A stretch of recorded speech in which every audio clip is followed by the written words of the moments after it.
Miss হবে না আপনার পছন্দের টিভি শো। দেখুন জি5 অ্যাপে একদম ফ্রি। আমি কোনো দিকেই নই, এই বিচারকের আসনে আমি নিরপেক্ষ। আমার কাজ সত্যের পক্ষে রায়দান করা। তাই তোমার পক্ষে কোনো উকিল যদি না দাঁড়ায়, আদালতের নিয়ম অনুযায়ী আমার উচিত তোমাকে একজন উকিল দেওয়া। আমাকে মাফ করবেন, আমার কোনো উকিলের দরকার নেই। আমি নিজের সওয়াল নিজেই করতে চাই।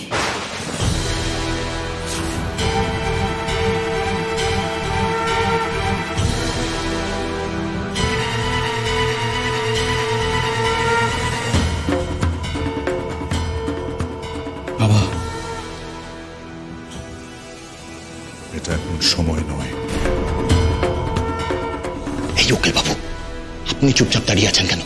অবজেকশনটা বলুন। Objection your honour.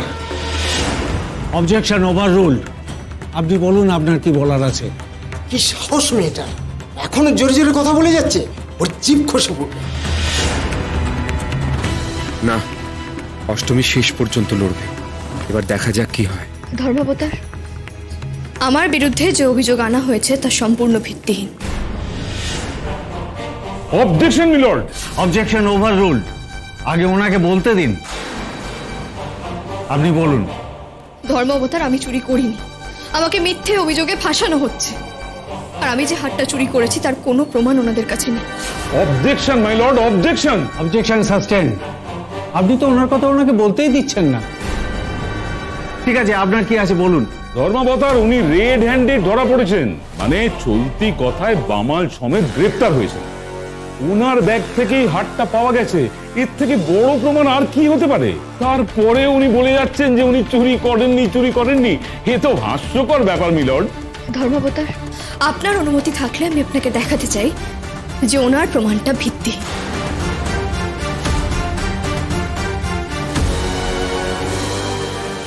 দুর্জয়, বিষয়টা নিয়ে এত জলগোলা হওয়ার তো কথা ছিল না।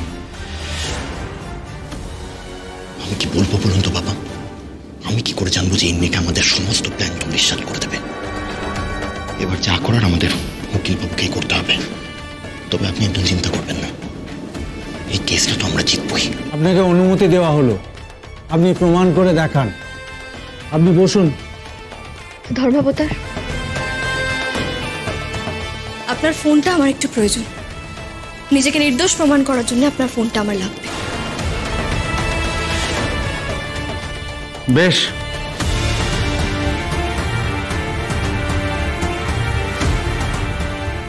উকিল বাবু বলুন কিছু। অবজেকশন মিলর্ড, এই কাজ সম্পূর্ণভাবে আদালত বিরুদ্ধ। Objection overruled. আদালত দেখতে চায় উনি কিভাবে নিজেকে প্রমাণ করতে পারেন যে উনি নির্দোষ। আপনি বসুন প্লিজ। বারে বারে এভাবে অবজেকশন দেবেন না।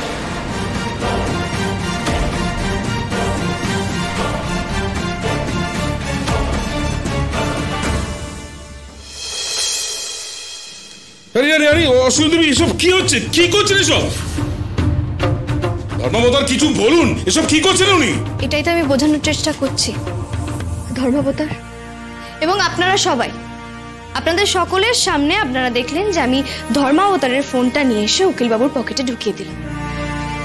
এটা যদি আপনাদের সকলের সামনে না ঘটতো, এই ঘটনাটা যদি আমি সকলের অলক্ষ্যে ঘটাতাম, তাহলে আপনারা কি ভাবতেন?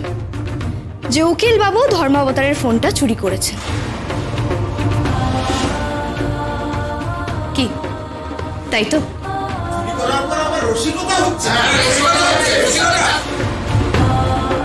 Order, order. মেয়েটার বুদ্ধি আছে বলতে হবে। ধর্মাবতার, অমূলক যুক্তি দিয়ে আদালতের নজর ঘোরাবার চেষ্টা করছেন এই অষ্টমী দেবী। উনি আপনার ফোন নিয়ে কেরামতি দেখালেন ঠিকই, কিন্তু ওনার নিজের ফোন যে ওনাকে কতটা ফাঁসিয়ে দিয়েছে উনি কিন্তু জানেন না। এই তো এতক্ষণে উকিলবাবুর মাথা খুলেছে। কি বলছেন পরিষ্কার করে বলুন। ধর্মাবতার, চুরির দিন সকালেই মন্দির থেকে অষ্টমী দেবীর ফোন পাওয়া গেছে। ধর্মাবতার, আমি ভুল করে ফোনটা মন্দিরে ফেলে এসেছিলাম। ও, ভুল করে?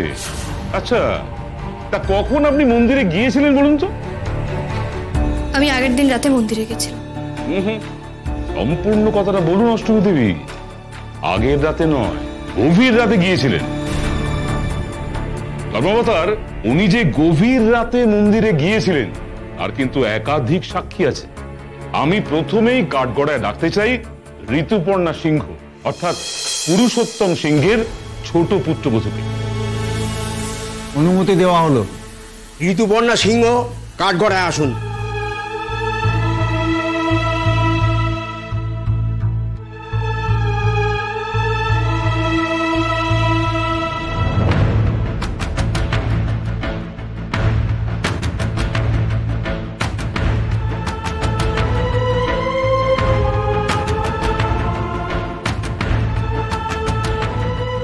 যেদিন সকালবেলা দেখা গেল যে বৌরানীর গলার হার নেই, তার আগের দিন সন্ধ্যায় বৌরানীর আরতি কি হয়েছিল? সেদিন সন্ধ্যাবেলা আমাদের বাড়িতে বৌরানীর কীর্তন হচ্ছিল। বেশ, তখন বৌরানীর গলার হার ছিল তো? হ্যাঁ ছিল তো, ছিল। তার মানে ওই রাতেই হারটা চুরি হয়েছিল। আর সেই রাতে, মানে সেদিন গভীর রাতেই আপনি অষ্টমীকে মন্দির থেকে বেরিয়ে আসতে দেখেছিলেন, কি তাই তো? হ্যাঁ, আমি প্রথম অষ্টমীকে মন্দির থেকে বেরোতে দেখেছিলাম। আর শুধু আমি নই, আমার বাড়িরও অনেকেই অষ্টমীকে মন্দিরে দেখেছিল। তাছাড়া ও তো নিজের মুখেই স্বীকার করেছে যে ও মন্দির থেকেই আসছিল। এই নবগ্রামে এমনিতেই কেউ এলে আমি জানতে পারি। বৌরানীর ভরের দিন ওনার সঙ্গে আমার প্রথম আলাপ হয়। পরে জানতে পেরেছিলাম উনি পুরুষোত্তম সিংহ হাই স্কুলের শিক্ষিকা হয়ে এসেছেন। বেশ, তা উনি আপনাদের বাড়িতে কবে থেকে রয়েছেন? যেদিন রাতে বৌরানীর গলার হার চুরি হয় সেই দিন সন্ধ্যেবেলা থেকে ইনি আমাদের বাড়িতে ছিলেন। তা আপনাদের বাড়িতে থাকার কারণ কি ছিল? এই মেয়েটির প্রাণ সংশয় দেখে আমি নিজেই এই মেয়েটিকে আমার বাড়িতে আশ্রয় দিয়েছিলাম। পয়েন্ট টু বি নোটেড ধর্মাবতার। যেদিন অষ্টমী রায় সিংহবাড়িতে এসেছিলেন সেই দিনই রাতে তাকে মন্দিরে যেতে দেখা গিয়েছিল। আর তারপরের দিনই সকালেই বৌরানীর গলা থেকে হার উধাও। মন্দির থেকে ওনার ফোন পর্যন্ত পাওয়া যায়। এতগুলো ঘটনা তো একসঙ্গে কাকতালীয় হতে পারে না, বা ম্যাজিকও হতে পারে না। এরপরে আর কিছু প্রমাণের বাকি থাকে কি? হ্যাঁ থাকে। মন্দিরে তো আমার ফোনটা প্রথমে স্যারই দেখেছিলেন, তাই এমনটাও তো হতে পারে স্যার নিজে বৌরানীর গলা থেকে হারটা খুলে ওটা আমার ব্যাগে রেখে দেওয়ার ব্যবস্থা করেছিলেন। ধর্মাবতার, এই মেয়েটিকে বিশ্বাস করে আমি আমার বাড়িতে থাকতে দিয়েছিলাম। তার প্রতিদানে কি এটাই আমার প্রাপ্য ছিল? যে বৌরানীর আশীর্বাদী হাত আমার মাথার উপর আছে, যে বৌরানীর ভর হয় আমার উপর, তার গলার হার আমি চুরি করব?